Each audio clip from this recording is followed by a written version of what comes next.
চিকিৎসার অবহেলায় রোগীর মৃত্যুর ঘটনায় হাসপাতালে হামলা ও ভাঙচুর চালানো হয়েছে। এতে 7 জন আহত হওয়ার খবর পাওয়া গেছে। ঘটনাটির বিস্তারিত প্রতিবেদন এখন আপনাদের সামনে তুলে ধরছি।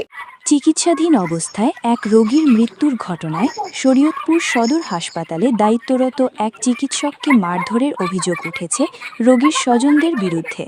হামলায় চিকিৎসক, হাসপাতালের অফিস সহায়ক ও আনসার সদস্য সহ অন্তত 7 জন আহত হয়েছেন। এই সময় হাসপাতালের ইমার্জেন্সি অবজারভেশন ওয়ার্ডে ভাঙচুরের ঘটনাও ঘটে।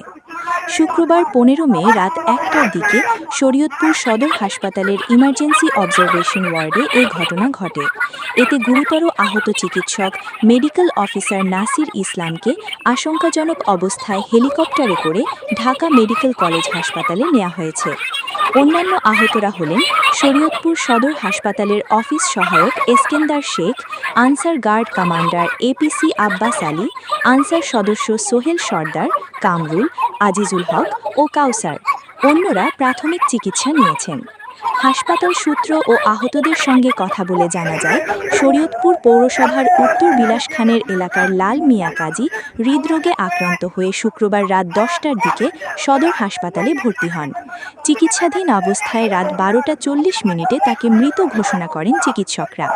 এরপর চিকিৎসকের অবহেলায় মৃত্যু হয়েছে অভিযোগ এনে রাত 1টার দিকে রোগীর স্বজনরা হাসপাতালে উত্তেজনা সৃষ্টি করেন।